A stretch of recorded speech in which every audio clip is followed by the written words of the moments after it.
welcome to a new episode of the Woollentwine Fibre Studio Knitting Podcast. My name is Jule and I'm the dyer and maker behind Woollentwine Fibre Studio, which is a small creative space located here in northern Germany, where I play with natural dyes and natural yarns. Welcome back if you're a returning viewer, and a warm welcome to you if you're here for the first time.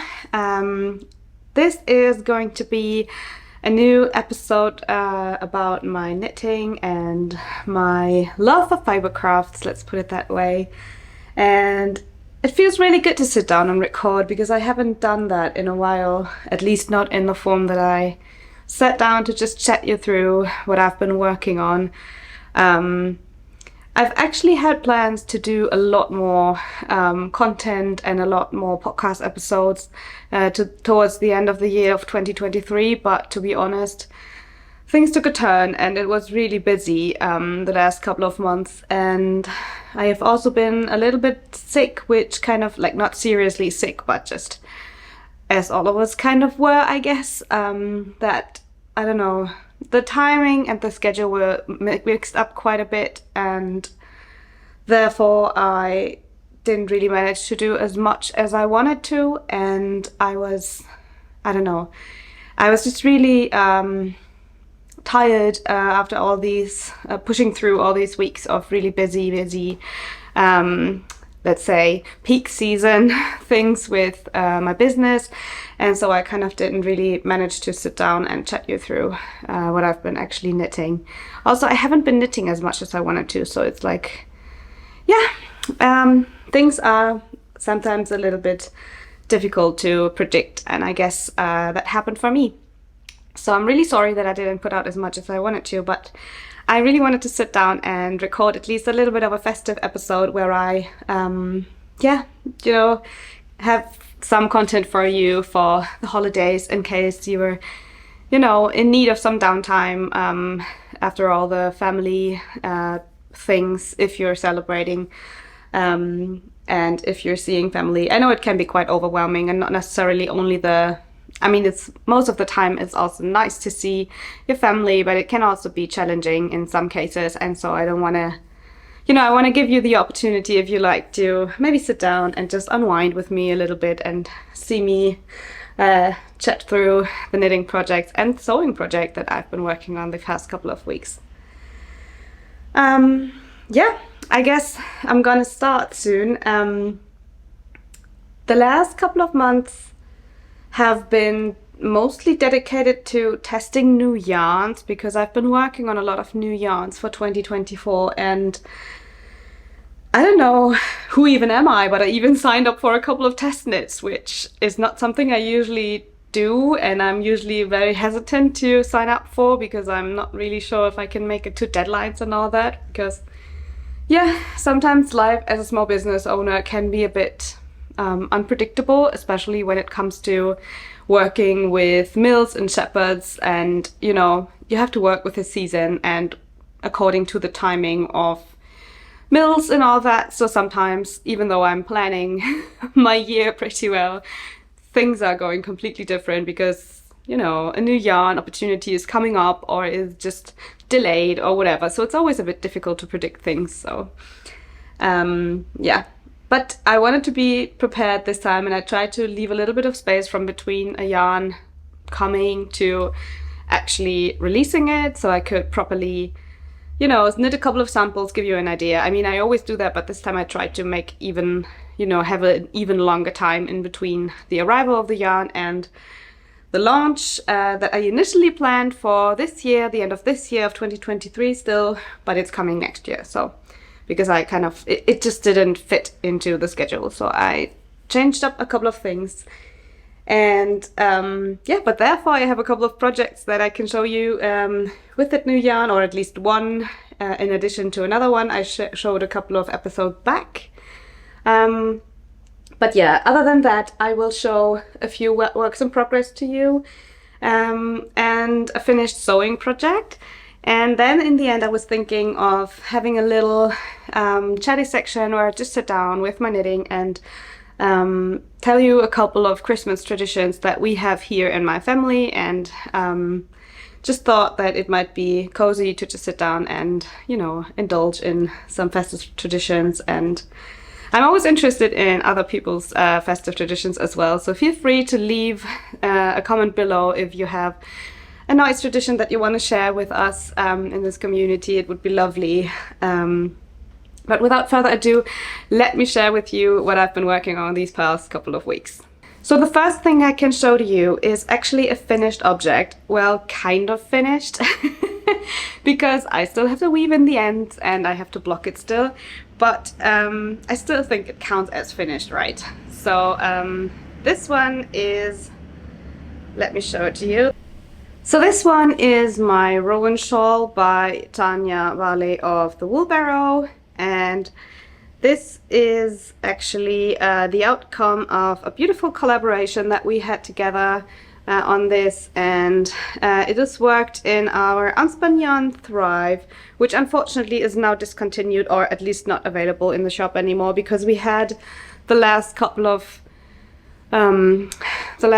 plates in kits for this shawl last month. So now unfortunately this yarn is not available anymore, but the pattern works in any other unspun yarn and also in spun yarns, of course, but I think it's particularly beautiful in unspun because it is very lightweight despite the size, because as you can see as I'm struggling to hold it up, it is huge. I have to be careful so I don't put it into the candles, but it's huge. It's a huge, super warm and woolly blanket that is mostly garter stitch with this beautiful detail border with a couple of lacy elements, and this main motif of rowan twigs or rowan berries going down the spine of the shawl. And I think it's just beautiful, and it's incredibly warm. I will admit, even though I haven't woven in the ends, I wore this quite a lot already around the studio, just wrapping myself into it because it's just so cozy and really, really warm, and also was a real blast to knit. It was really lovely. I'm sorry if you can hear any weird noises in the background. For some reason, every time I try to sit down and film, there's either someone blowing leaves with like one of those motorized leaf blowers, or there's someone having a big delivery truck coming that's so noisy and making all those beeping sounds whenever they drive backwards. I don't know. I think it's bad luck. But I hope it's gonna be okay. So I was just talking about my Rowan shawl and how enjoyable it was to knit. I can really recommend this pattern. It is available now on Tanya's Ravelry for sure. So I'm also going to make sure I'll link it down below, as I do all of the patterns that I made and all of the yarns that I've used. But yeah, this one was made in our Unspun Yarn Thrive, which is a locally produced unspun yarn. But any kind of, for example, Nutiden or Politolopi would work really well. And I think if I saw it correctly, then some of the testers of Tanya's had also used some woolen spun yarn, for example, for this yarn, for this pattern. And there also is a smaller version that I think she worked in Retrosaria Rosa Pomar's Vovo, if I'm not mistaken. That one is significantly smaller than this one and less like woolly big blanket style like. It's a bit more elegant and, well, it's elegant, how do you say? But it's a bit, you know, more slim and a little bit smaller and not as massive as this one is. But it's really wonderful, and I'm going to treasure this over the next couple of months because in the studio, when I'm sitting down for admin, like I'm moving around a lot, so I don't usually heat up the studio quite a bit, because whenever I'm taking yarn out of the pots or I'm having my dye pots on, they are warm by themselves, and so I don't really see the need to put on the heating too much. It might be a little too much usually, and so I, whenever I sit down in the office to do admin work, I sometimes get a bit cold, and so I'm definitely happy to have this big woolly blanket now that I can wrap myself into. And I also need a couple of pairs of socks, I guess, to keep my feet warm, but that's a topic for later on, because I have a few words on socks later on. But yeah, following up with the finished objects section, even though this is not the a knitting project. Oops, sorry. Last time we spoke in another podcast episode, you said that you were really interested in my sewing as well. And I was telling that I was working on a coat at the time, and I wanted to share with you how that project turned out. Because I don't know if you remember, last time we spoke, I think I told you about the fabric choice that I was going to do, and that one is a woolen fabric that is produced by a local company, at least local to me, company called Elbwolle, and they are not only making yarns, but they are also making fabrics and, you know, all kinds of things from local wool. And I was really happy that I was able to get my hands on, sorry, I'm just organizing some things here so I can show it to you better because it's a huge project. So I was really happy to get my hands on a couple of meters of this fabric.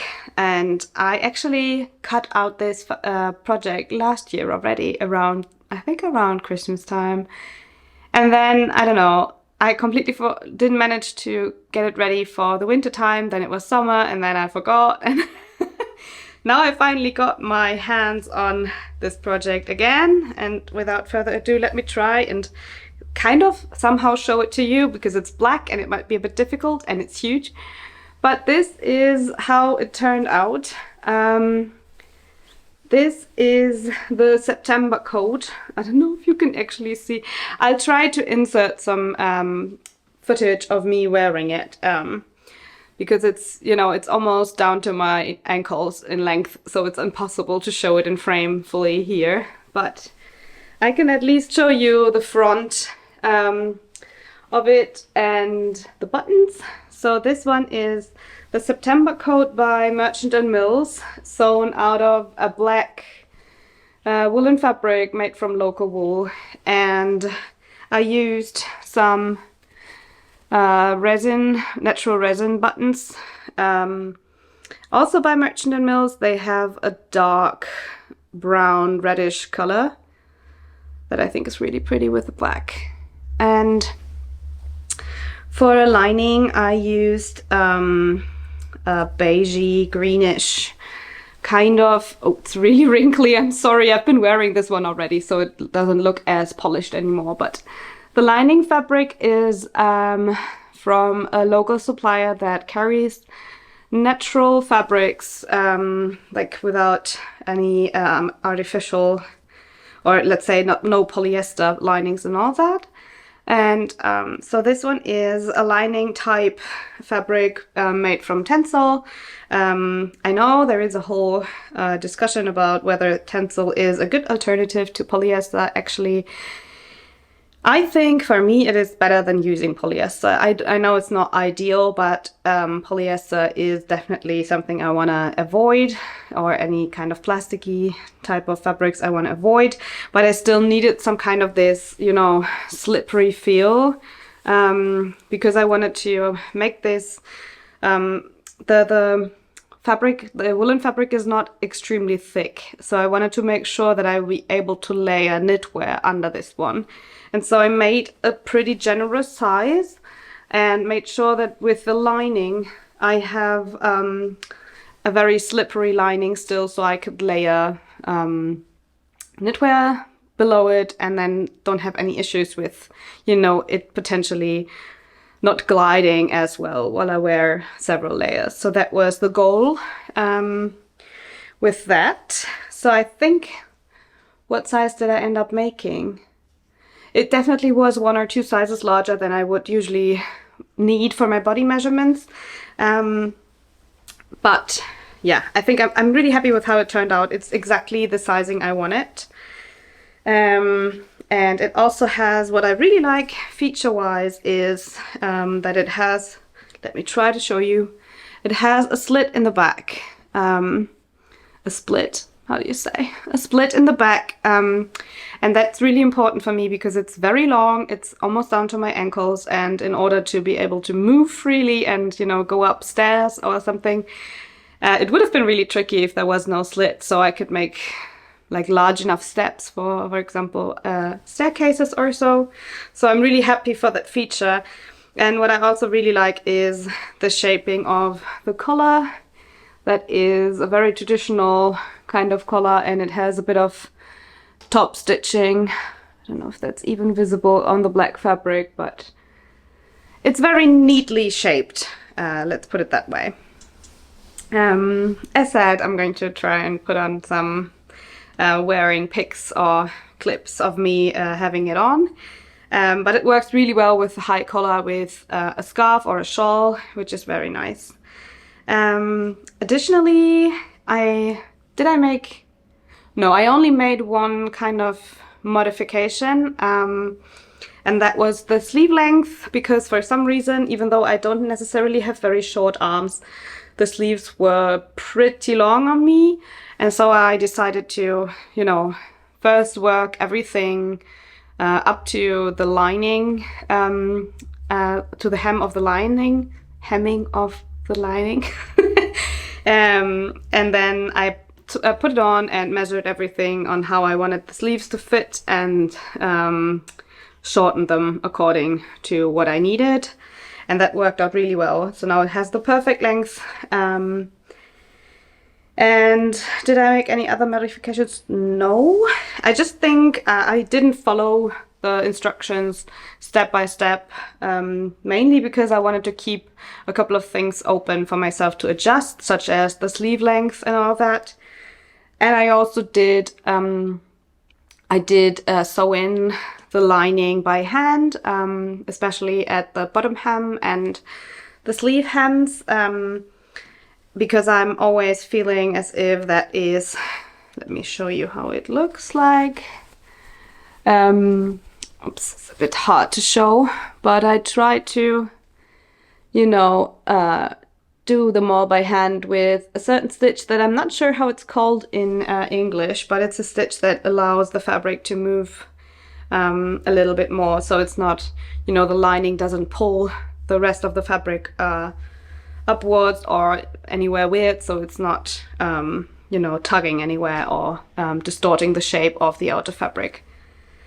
So yeah, that is my September coat. Is there anything else I can share about it?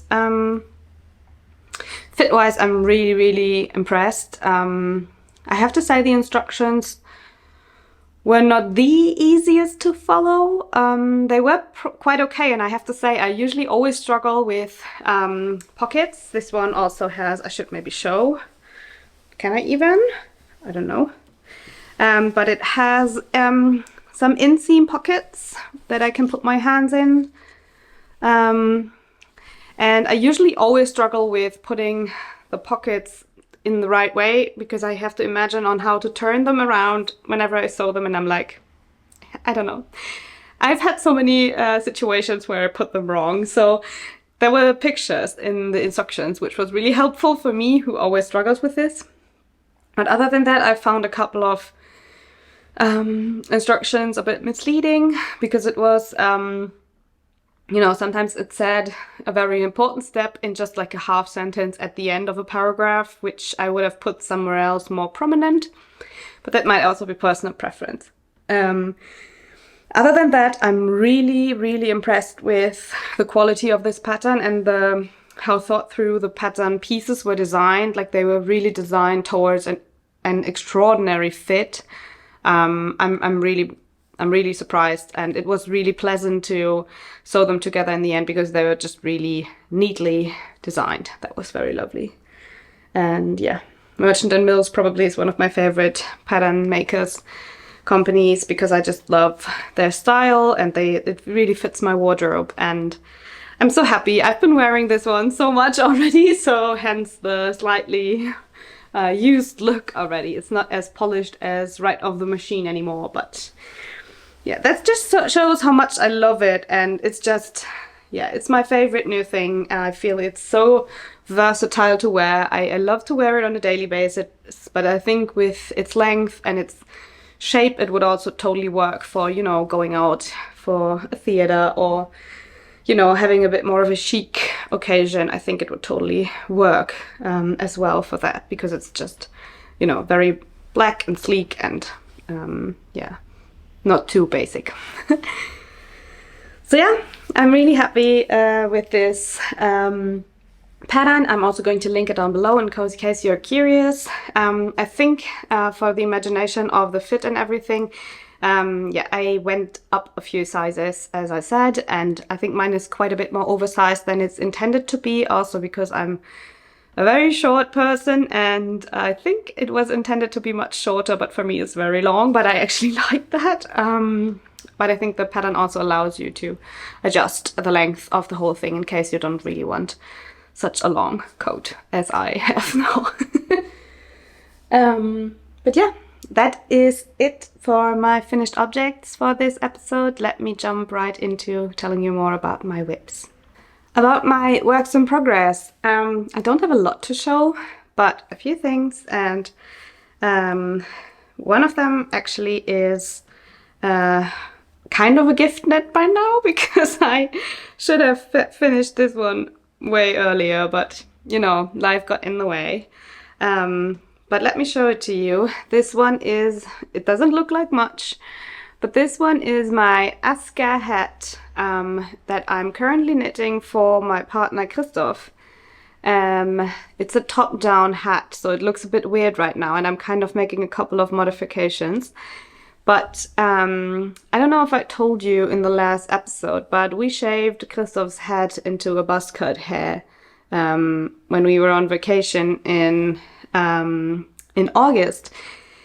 And therefore he now has very short hair and gets cold on the head quite a bit. So I promised him to knit some hats, and until now I have not even finished this one. I'm feeling so bad, but I knit a lot on this one when I was on Barcelona Knits Festival. And on our trip to Barcelona, I took this one with me because I wanted something that I could work on that is just really mindless and where I don't need to think or read a chart or anything. It has this pretty simple increase part at the crown of the head, and then it's just simply just 1 by 1 rib. And actually, I think the pattern just calls for 1 fold of the hat. But because I think I had some more yarn and I was thinking it's nicer to have it even warmer, I'm now finishing until I don't have yarn left, and I think it might result in 2 or even 3, depending on the length of the folds, brim folds, so it can be even warmer on the hat. I am using a yarn that we bought on vacation as well when we were in Denmark. We bought it at a small wool shop there, and I was really intrigued because I really like the feel of it. And this is Mary Wallen's British Breeds DK weight yarn, I think. Oh, I have to look up the meterage, just a second. It's 85 meters per 25 grams. So that equals 85 times 4. No, it's almost a fingering weight, so it's 340 meters per 100 grams.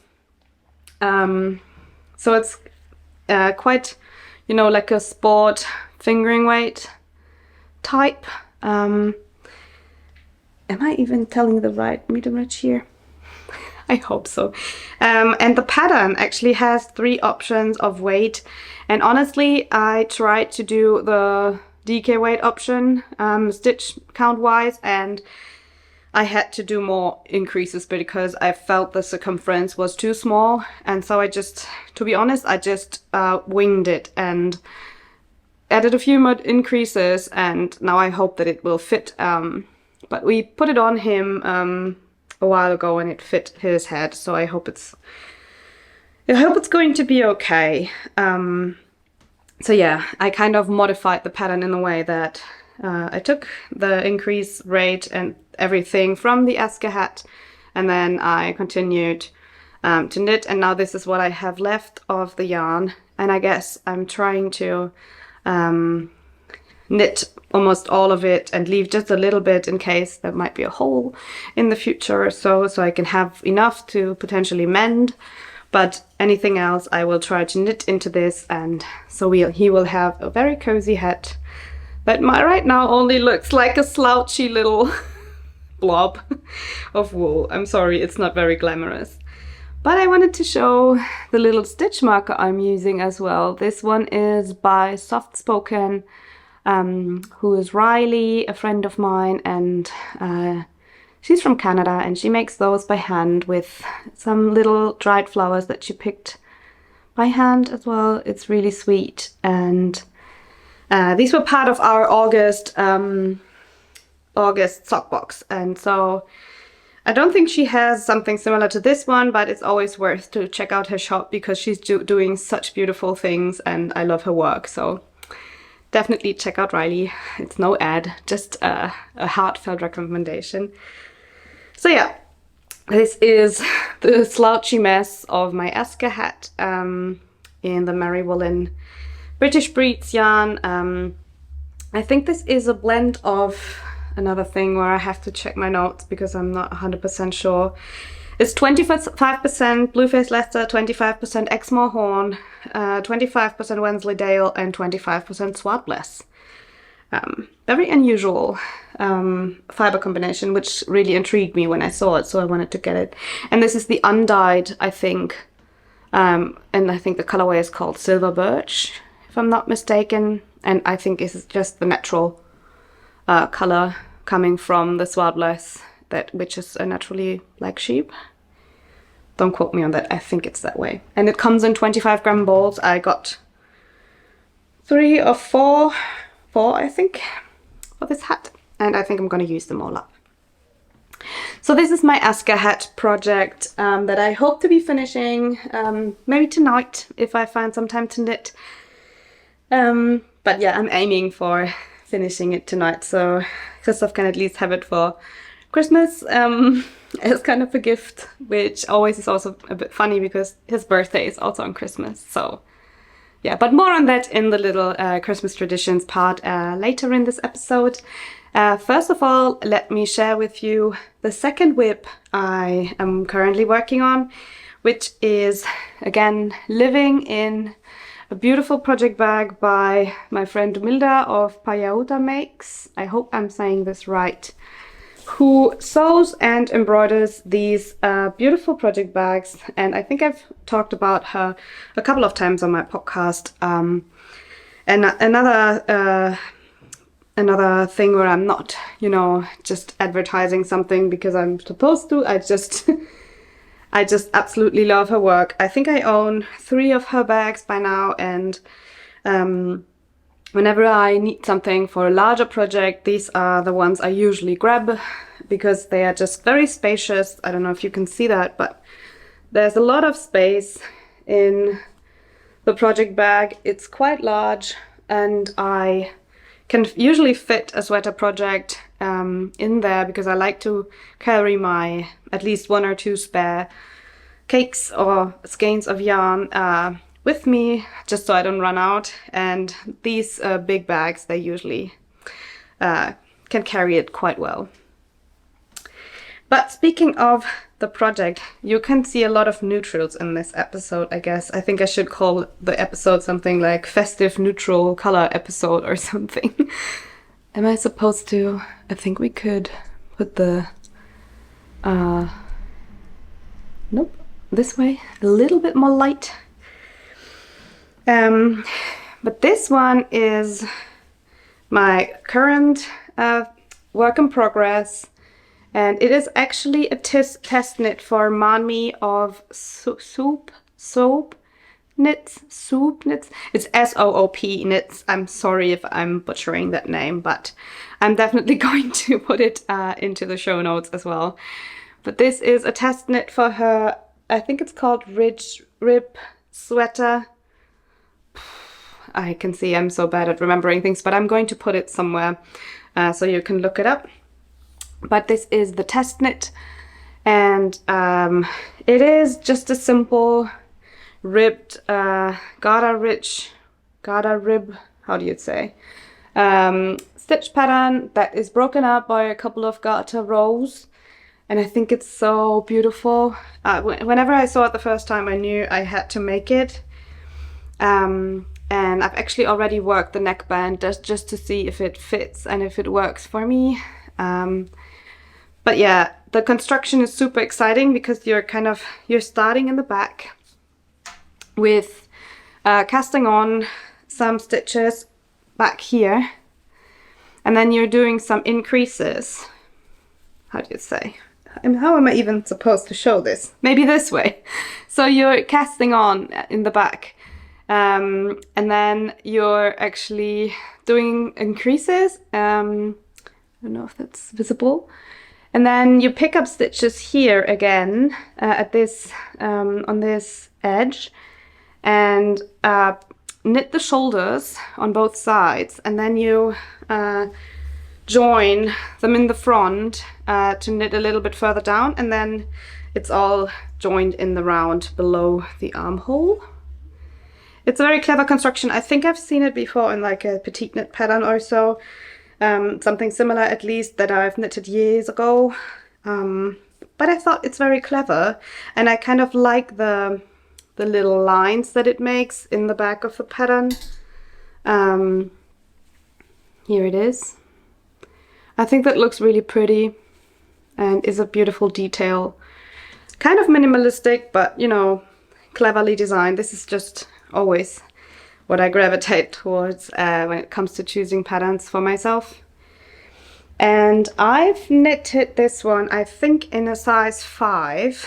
I usually knit a size 4 for me. I am a 93 centimeter bust circumference. I usually go for a size 4, but I wanted this to be very spacious because it's knit in an Aran weight or worsted weight yarn. And I kind of prefer, whenever I knit something with a thicker, slightly heavier fabric, I like it to be a bit more oversized, to be flowy and feel good on me. So that's why I went for a size 5, I believe. And the yarn I'm using is actually a new one I'm currently testing. And it's the same that I am working my Fernwood sweater in. Oh, I actually have it here. Let me show you. So this one I'm showing in depth in another episode, so I'm not going to talk too much about it. But this is the Fernwood that I still need to put sleeves on. But the main color, this beige one, is the same yarn, just in a fingering weight version. So this one is the fingering weight version. Then, and this one is a worsted or Aran weight version that I also wanted to test because it's the first time that I got an Aran weight yarn spun. I haven't done that before, and I wanted to make sure I can have it thoroughly tested and show you. So yeah, this is a new yarn that is from a local flock of sheep and locally produced, so I'm very happy about it.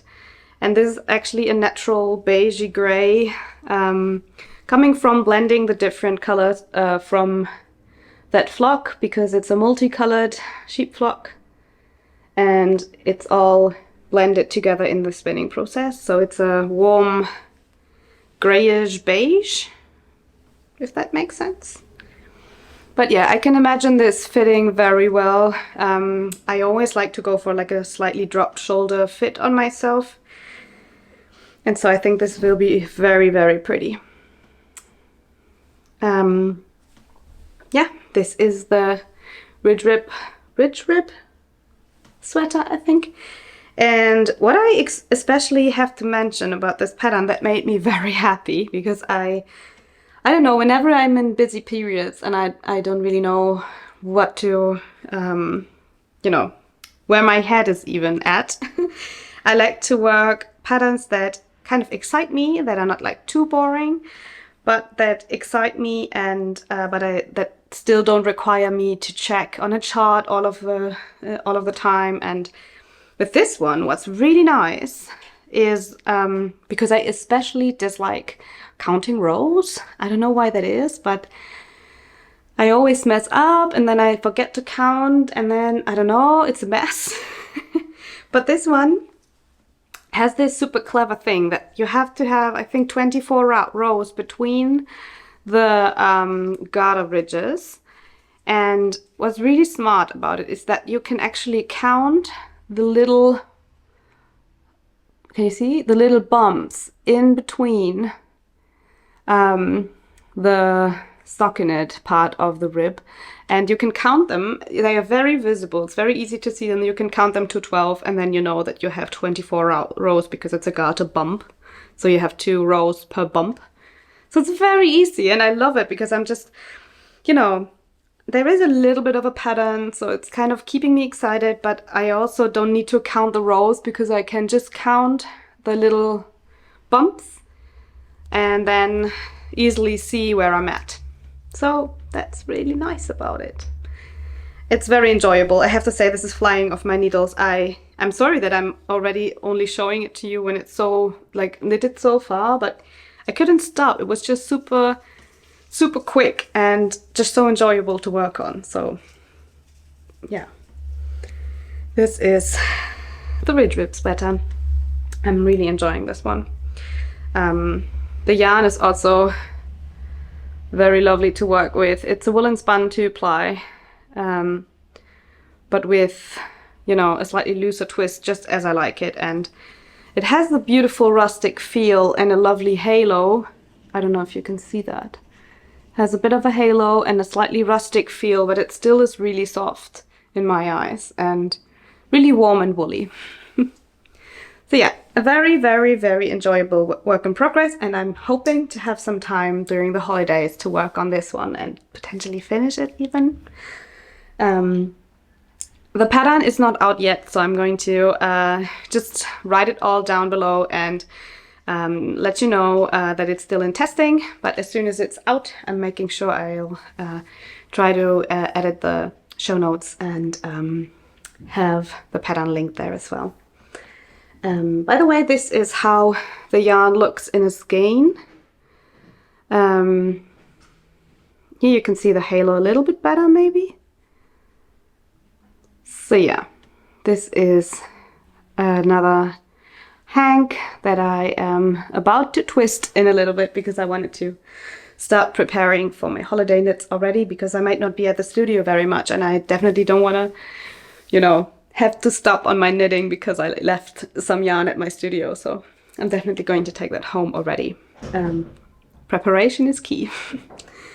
But yeah, I think so far that is it about my works in progress. Let me share a couple of more things on my holiday plans and a potential little knit along with you. So some of you might have seen on Instagram that I was thinking of organizing a little collective Christmas or festive cast on, in case you're not celebrating Christmas.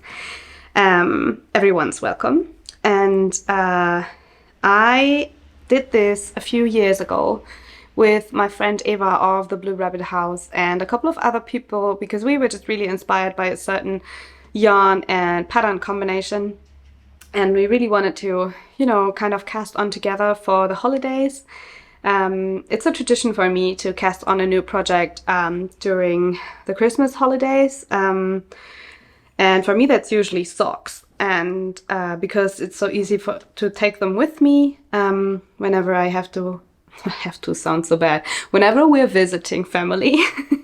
So yeah, I just thought, why not do it again this year to do like a little collective cast on like Eva and I did a few years ago, but you know, without any rules, just a cozy get together with you, some of you who might want to join.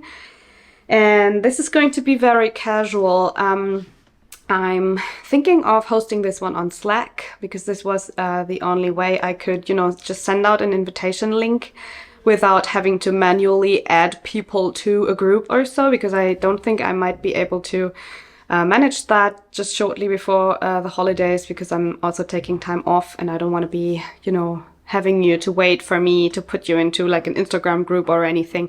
So Slack is the easiest way. I'm going to send out a newsletter with the sign up link, and I'm also going to put it down below in the show notes in case you want to sign up for the collective cast on. And how this is going to work, it's super easy and very chill. I was thinking of putting the thing live this weekend, so you can sign up already and maybe already introduce yourself and tell us what yarn you're trying to use, or get inspired by some people's patterns potentially. And then whenever we're ready, we can just cast on together for the holidays. There is no like set date or so, but I was thinking of maybe starting on the 25th myself, because for us here in Germany, the 24th of December is like Christmas Eve, and this is the one where we celebrate the most, so with our families, and where all the gifting happens and all the sitting by the tree festivities happen. And then usually for us, 25th and 26th is seeing the other parts of the family. And so I thought that on the 24th, I'm telling that in my little chatty section at the end, but it's usually more of a busy day because we're preparing Christmas dinner and getting everything ready and, you know, cleaning up my parents' place and getting things ready, decorating, all that stuff. And so I don't think I will be able to cast on the 24th, because usually after the whole festivities and, you know, Christmas dinner is served, I'm just so tired, I just want to go to bed. And so I think for me it will be the 25th that I will cast on, but this is just super chill, whatever you feel like. I think as long as it's around the 24th, 25th, 26th cast on time, I think that's fine for me. I'm not putting any rules out there. I'm not, you know, it doesn't have to be socks. It doesn't have to be something particular. It's just, you know, I thought about a cozy get together, you know, having a sense of community and, you know, being inspired by other people's projects. I was just aiming for that. And we can share some whip projects. We can share our ideas for patterns and for yarns, whatever we want to use. And just have a good time together, I guess. I think the only limit I would put, because this is, you know, I cannot moderate this until the end. I think I will, you know, host this for, let's say, beginning of January, mid-January, and then I will just let it go, because I don't really know how much time I will have to moderate everything too much. But yeah, just a cozy get-together, I guess, and I want to invite you to maybe come to the virtual table with us and have a cozy festive cast on.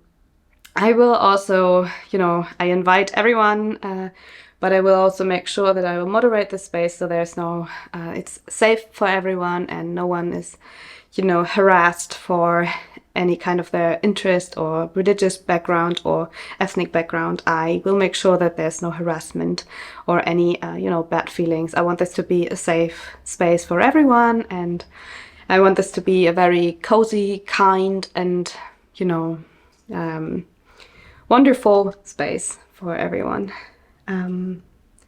So yeah, this is the plan. For me, I'm going to use this. I already caked up the yarn and put it into my project bag, hence the slight chaotic look of this cake. But this is our own sock yarn Ovis in the colorway Sweater Weather. I put a little label on there, so I always do that even with just my, you know, private use yarn, so I don't forget what it is.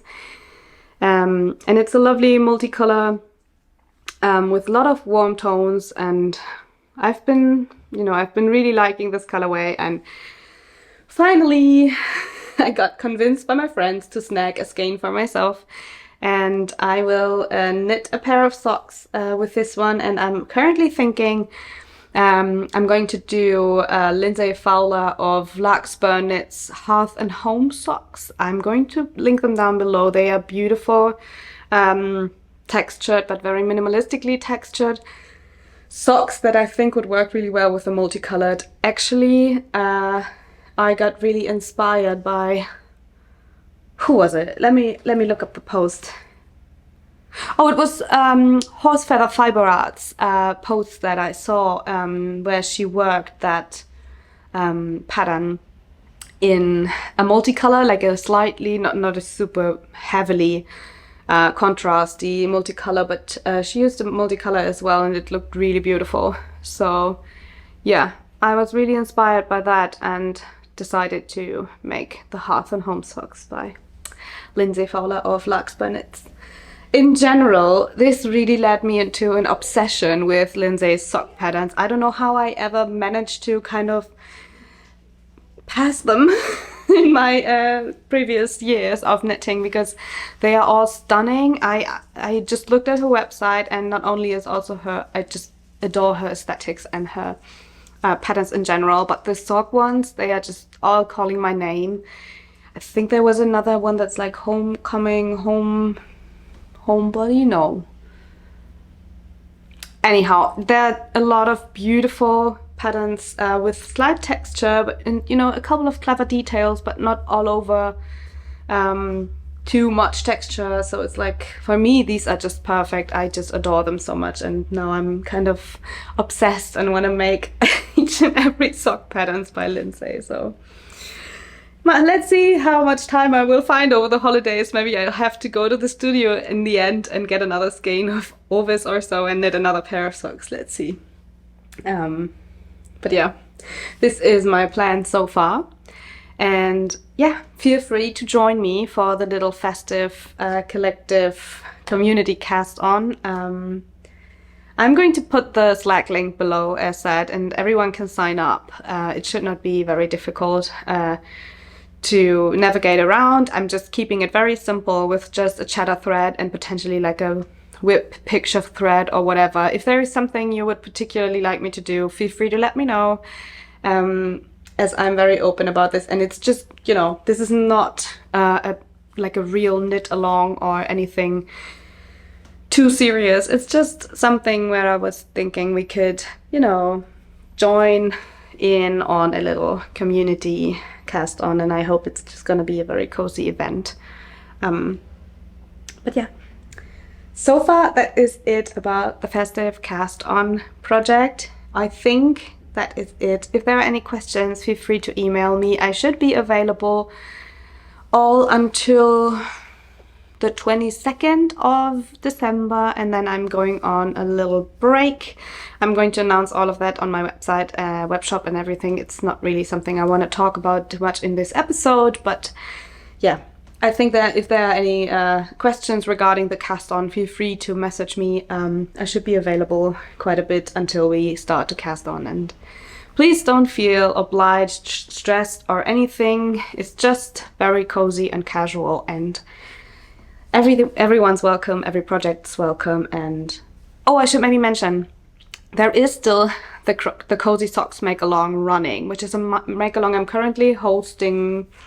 I'm very absent in it, to be honest, currently, but I hope to, you know, pick back up in the January. And double dipping is totally fine. Like, if you are already planning to cast on for the Cozy Socks make-along and you want to join the festive cast on, feel free. I won't, you know, exclude anyone. For me, that's totally fine. And maybe if you end up using one of our sock yarns and knitting a pair of socks as parts of the Cozy Socks make-along, always feel free to, you know, post them with the hashtag Cozy Socks MAL. I'm going to put that down below as well. And that counts as an entry as well. I'm hoping to draw the first winners in January, so maybe that's a good occasion actually to take the leap and cast on with us on Christmas or whatever you're celebrating on the holiday season, and have your first entry for the Cozy Socks make-along at the same time. Let's see. And I guess that is it. Let's jump into the next little cozy chatter section. So for this section, I was thinking we could just, you know, sit together and I will tell you a little bit about Christmas traditions in our house and what we do, and maybe it inspires you in some cases. So feel free to grab your knitting and a warm beverage potentially, and I will just chat you through a couple of things that we like to do around the Christmas season.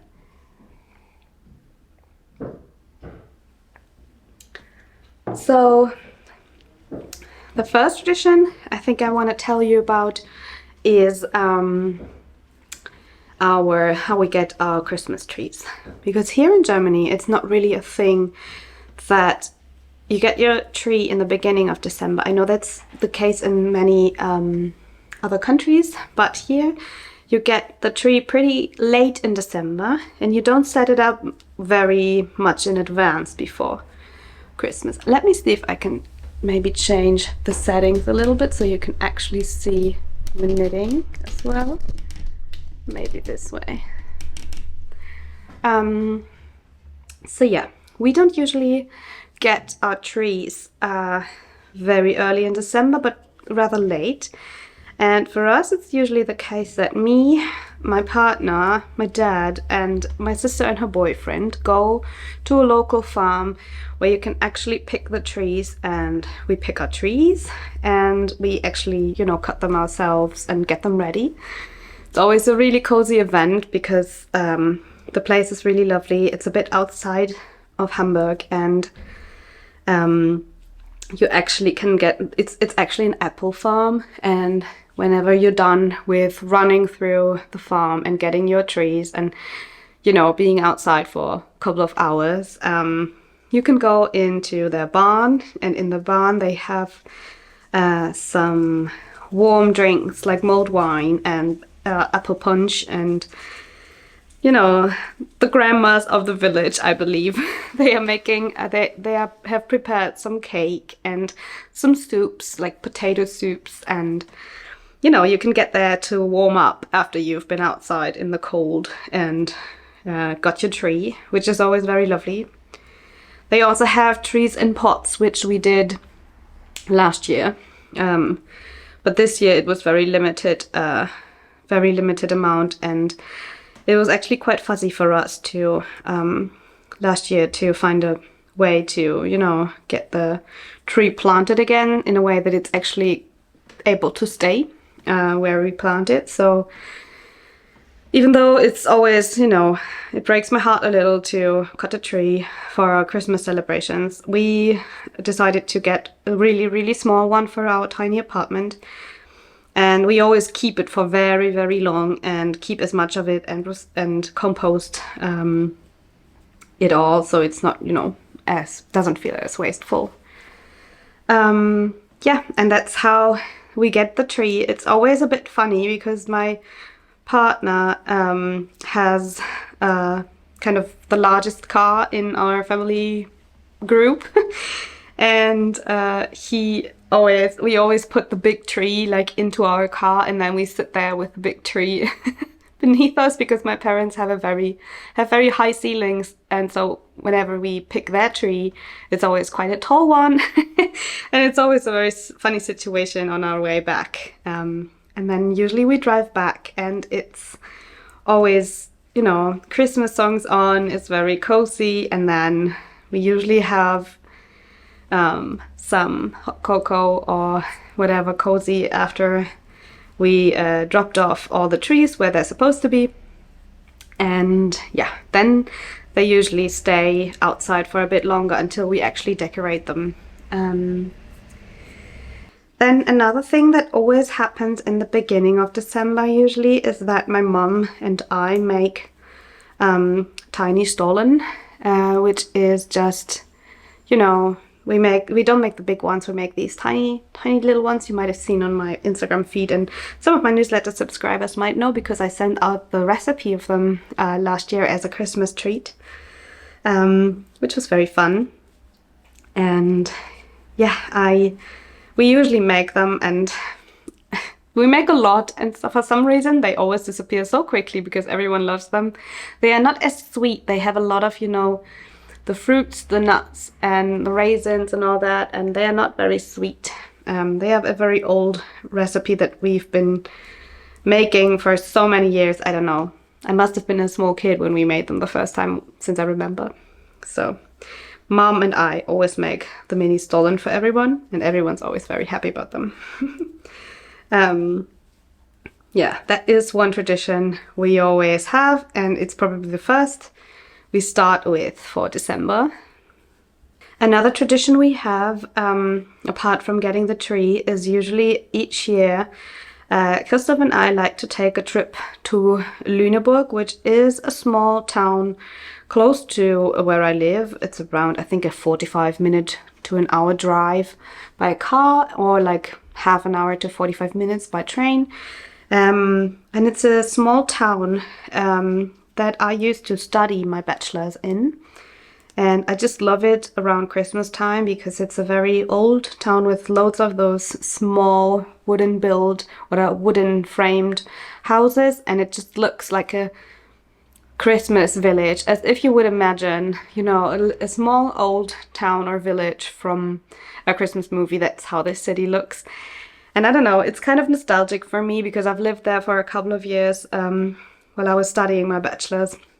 And it's just the coziest little town. And Christoph actually also loves it there. He used to go there as a kid with his parents. And so, yeah, we kind of both share the passion for going to Lüneburg in the Christmas time. And, you know, look at all the lights. They have beautiful old school Christmas markets. And, you know, if you're into these kind of things, I can really recommend Lüneburg because it's just such a sweet vibe there all the time. And we usually spend the day there and go to the Christmas markets, get a couple of, you know, goodies for our families, and then we head home with a full heart. And it's just, every year it's so beautiful. Last year I was actually sick and we couldn't go, and I was just so sad because it's always a bit of a highlight for me in the Advent time. But yeah, that's also a very lovely tradition. And our Christmas traditions coming closer to the holidays. 1 week before the holidays, around 1 week before, we usually like to decorate our tree. And it's always a bit of a tradition that we get some nice drinks for us, like make it all very festive with loads of fairy lights, some Christmas music on. And then it's usually my partner who decorates our tree because I don't know how it came, but he really enjoys it. And I don't know if he did it a lot in his childhood, so I don't think he did. So now he's kind of very interested in doing it as well. And often it is the case that I'm just, you know, helping him to locate where he can hang things, because Christoph is actually, I don't know how that's called in English, but he's blind in the color wheel part of red and green. It's pretty common, I think. A lot of male-born humans have it. It's something like in the genetics on the... Let's not get into this, but, you know, it's not a very rare condition.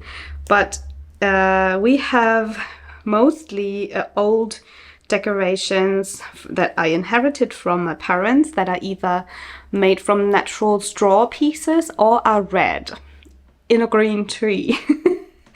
And sometimes he struggles a little bit with which ornament can be hung where.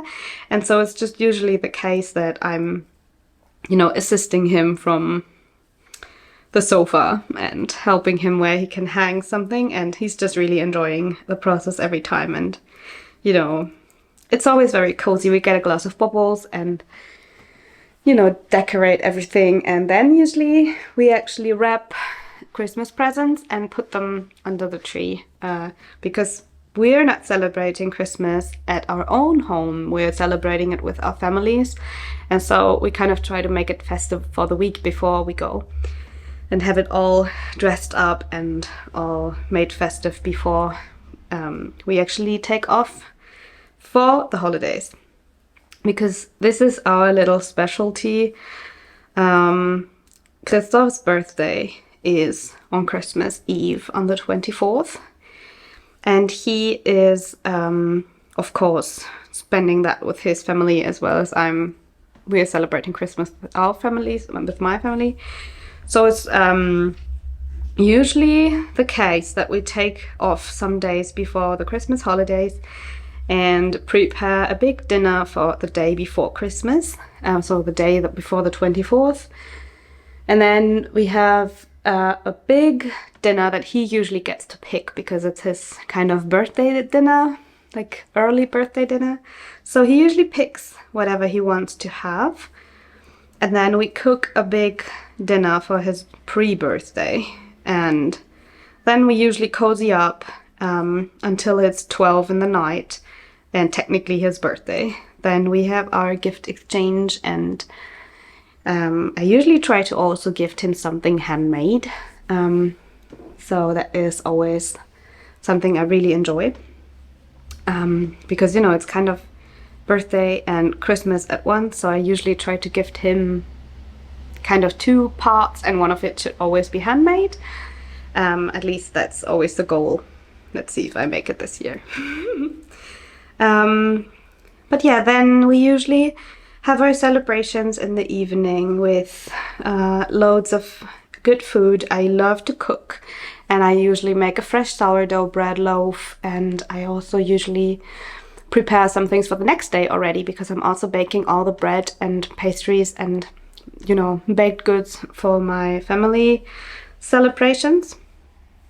If you are a sourdough baker yourself, I can definitely recommend for the holidays. It's super easy to freeze sourdough bread, especially baguettes. And I've come across this tip. Where did I even see it? On some kind of blog. If I find it, I'll link it down below.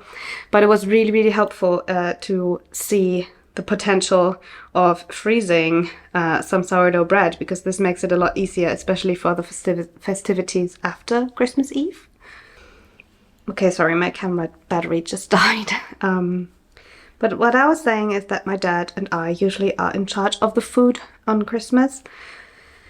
And Mum is in charge of the decoration and all that. So, and my sister also comes and helps with decorating. Usually she's also the one who decorates the tree at my parents' place. So we kind of all have our little assignments.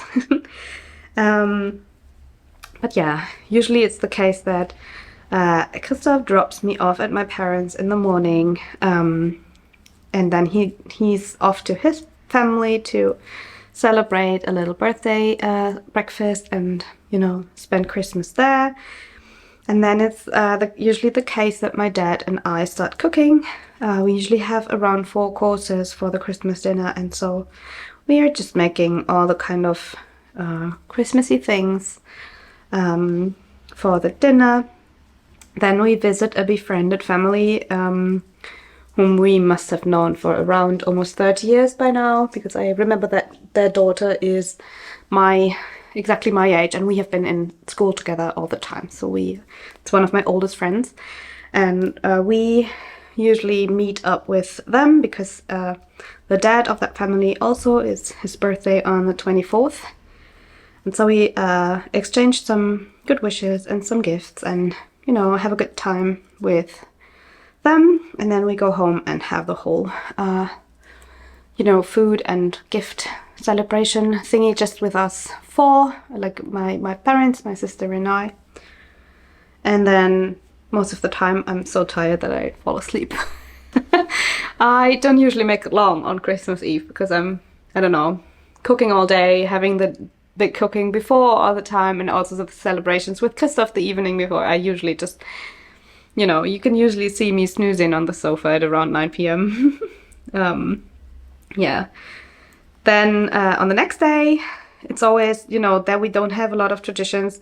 It's just the case that every time we can, there is, you know, when there is a day where we don't celebrate with another part of our family, we really like to stay in pajamas for a long while, and then we like to, or at least we haven't done it in a while because it wasn't possible, but usually we always dream of just sitting in the big couch at my parents' home and watching Loriot. It's German kind of comedian movies, sketches thingy.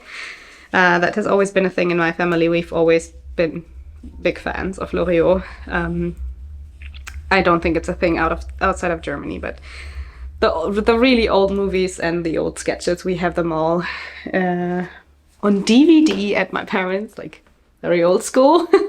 And we love to watch them. And yeah, it hasn't been possible the last couple of years because we've usually had family over on the 25th and 26th, but this year, because of timing issues, we will only have family over on the 25th.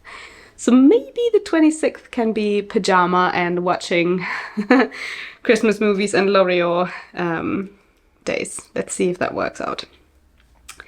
But yeah, that's how it usually goes. And then it's the big tidying, and then I try to not to work in between Christmas and New Year's. And I hope to see, you know, to have some time for knitting and watch some movies. And yeah, then a big tradition of ours is also watching the Vienna New Year's Orchestra concert on New Year's, and take a walk on the 1st of January. Those are, I think, pretty common traditions. And yeah, that is it then. So this is it about our little Christmas tradition chatty part. I hope you enjoyed this. This is probably going to be an incredibly long episode for a podcast, but I wanted to make this little festive special particularly enjoyable, and, you know, have it feel as if we can just sit together and knit and talk about our traditions for the holidays, whatever it might be that we're celebrating, or if we're even celebrating. Anyhow, I think we're at the end of this episode, and I could not be happier that I managed to sit down and chat to you again. It felt very nice, and yeah, feel free to share your traditions in the comments if you like. I'm always curious to hear what other people's traditions are. And yeah, I hope you're having the coziest of holidays. I hope it's gonna be very, very calm and peaceful for you. And for those of you who get a bit overwhelmed during the holidays, I just wish you all the best and send you a warm hug. And hope that it will all be enjoyable for you in the end. And I guess until we see us next time, I'm wishing you happy holidays and a great start into the new year. Here in Germany, we say Guten Rutsch, which means kind of like sliding into the new year, like wishing you a good slide into the new year. It's a bit weird, but I'm wishing you Merry Christmas and Guten Rutsch into 2024, and see you in the next year. Let's see what it brings for us. Happy knitting until then. Bye-bye.